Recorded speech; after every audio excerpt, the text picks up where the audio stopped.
gorgeous Grey Movement fans and Silver Sister community. It's Nicole Scott here. I am so excited. We have a special guest, Mel, from the London area of England.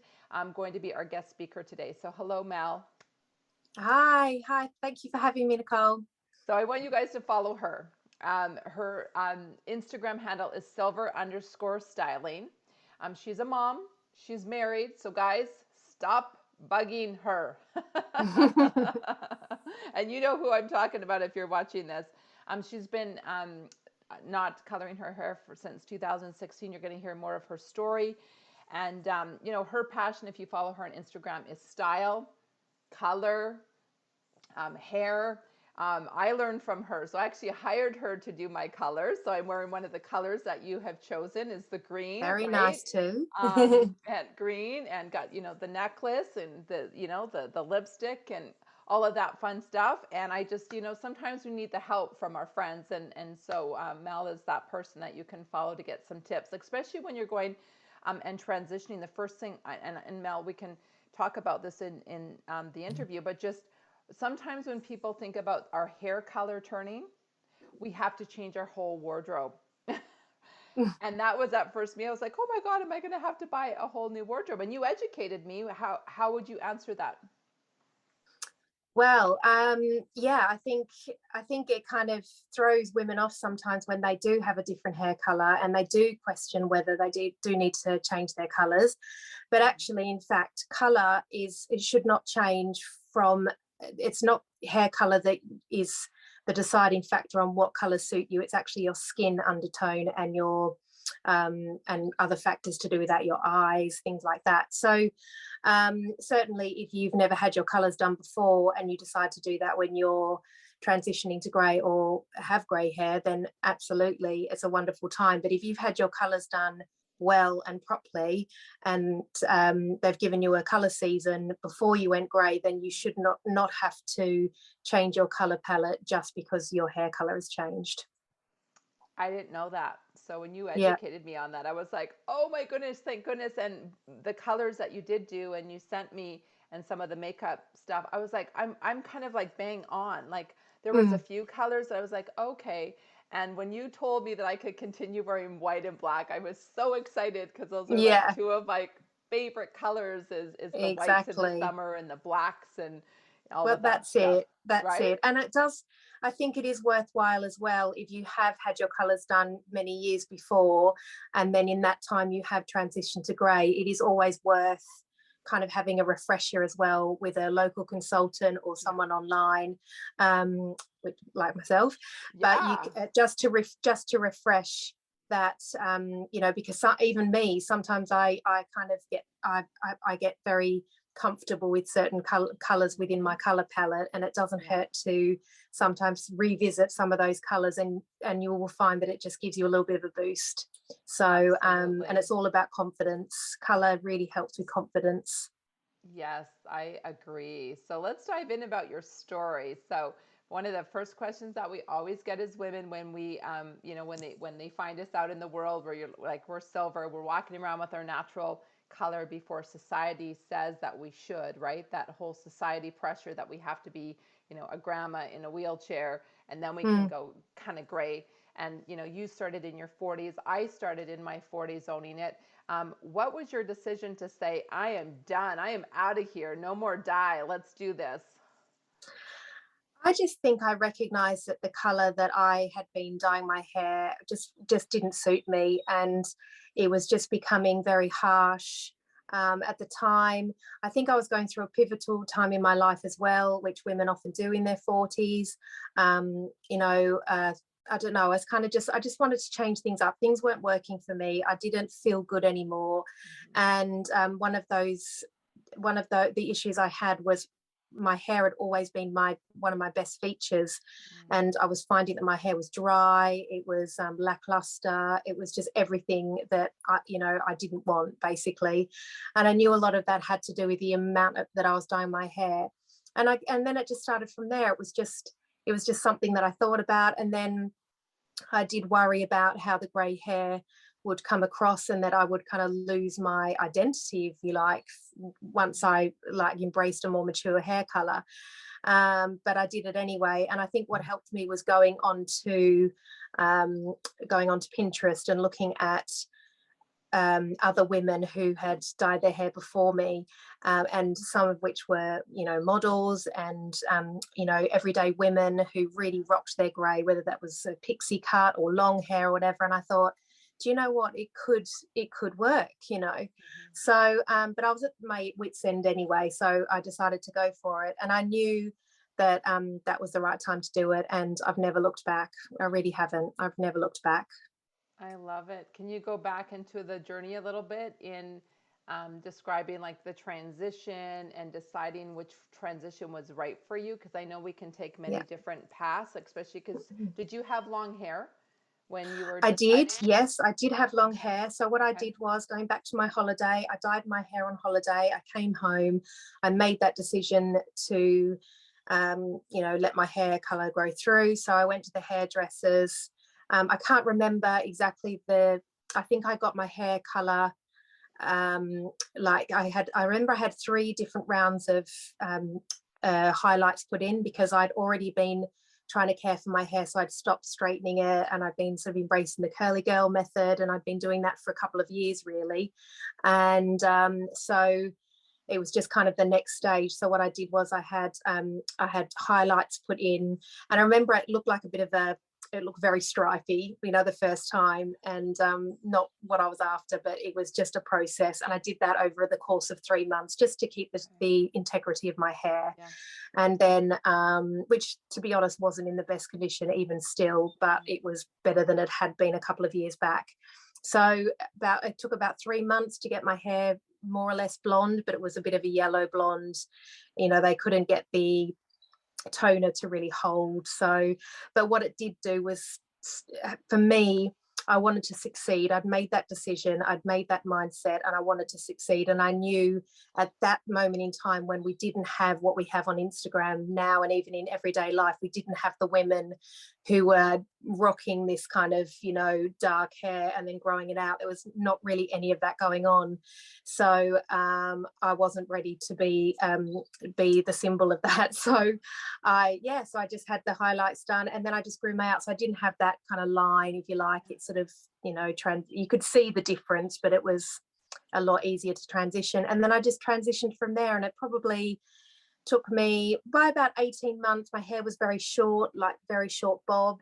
I was wearing it sort of wet, natural, and I kept it more or less at that length for 18 months to 2 years. And by 18 months, I was pretty much there. There was a little bit of color, but I think, if I'm honest, it took 2 years to really get like the hair to be completely grey. And I loved it. I really did.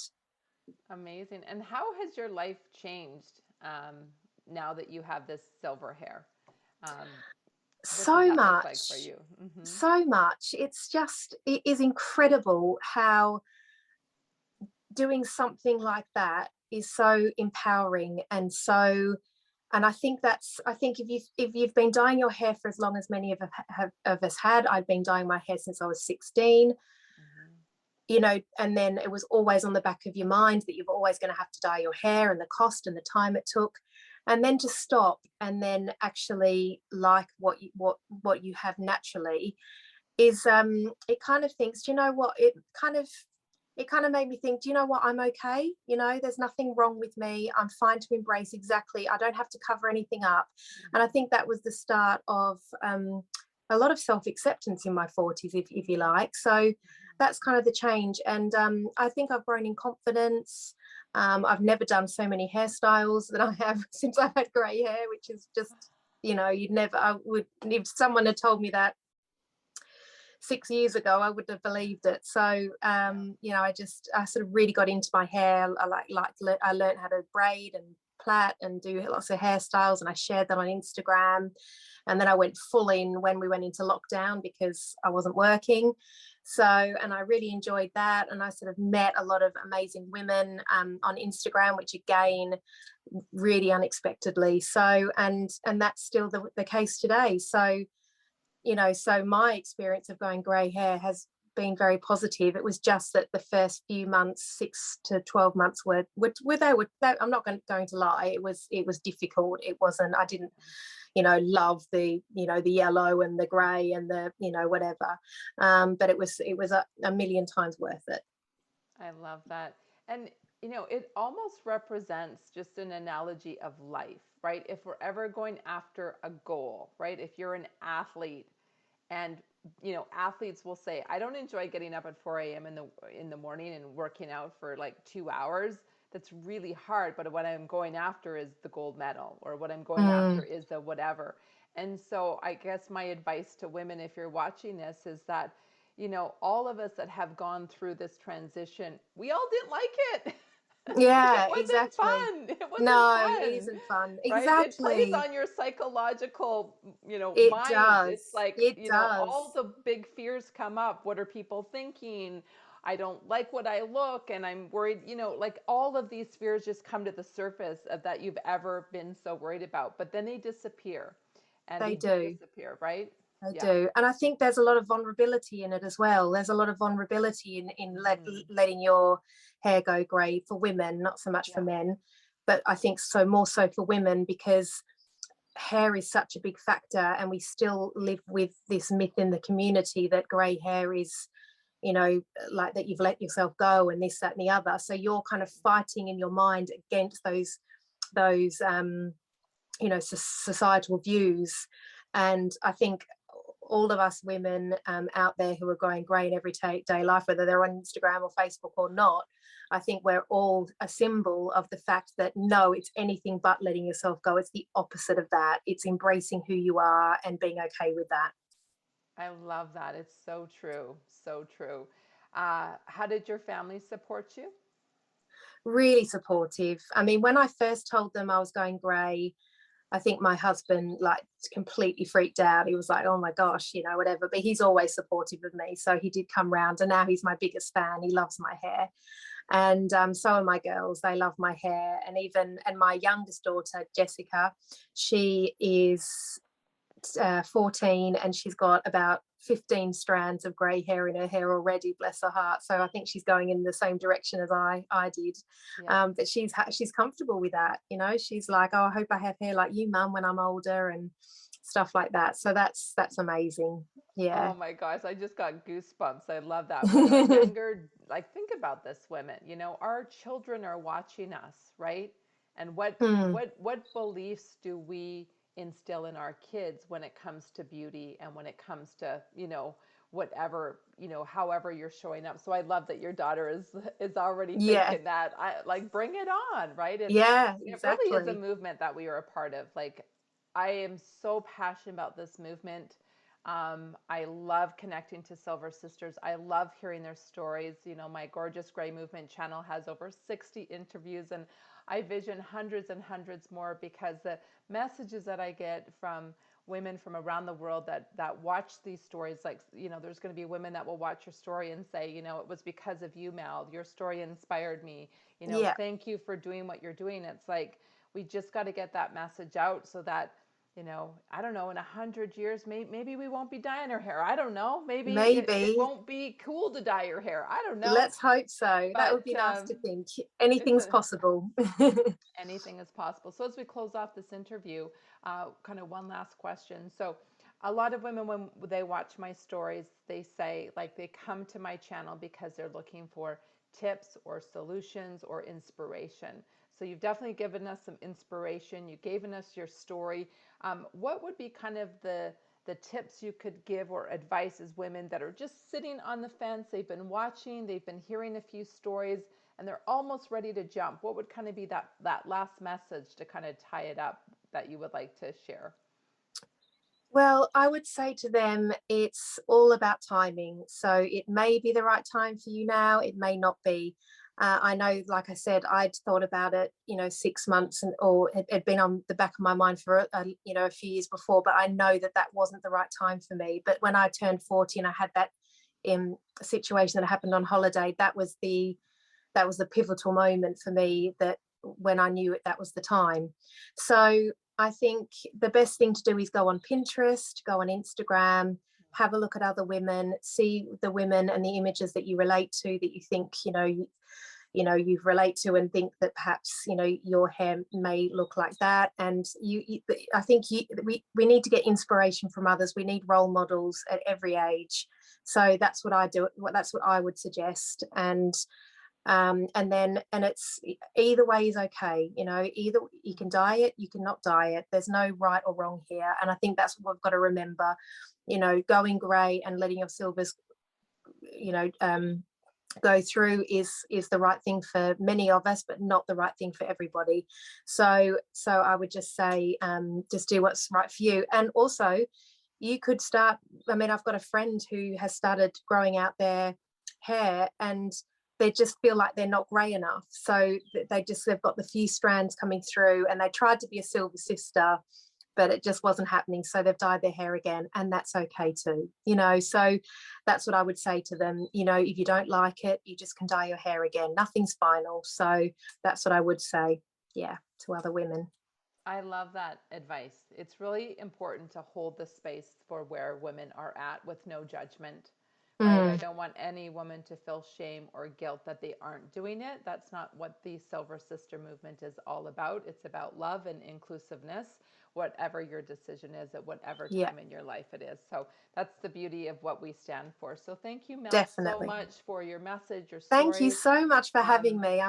It was really nice to have a chat, Nicole. Thanks so Yes, much. so good. And if you want more of these stories, all you need to do is follow me on Gorgeous Gray Movement YouTube channel, and we'll make sure that we will put Mel's information as well if you want any hairstyling, colors, makeup tips. The cool thing is she's in London. I'm in Ontario, outside of Toronto, and we were able to do our consult right over Zoom. How I beautiful is love that? that. Right? Yeah, I So love that's that. what COVID gave us, is the opportunity to connect to more Exactly. people around the world, which is amazing. And I got to meet you, a new friend in London. Got to come visit you. Amazing. I hope you do one day. Awesome. Thank you, everyone, for tuning in. Have a great day.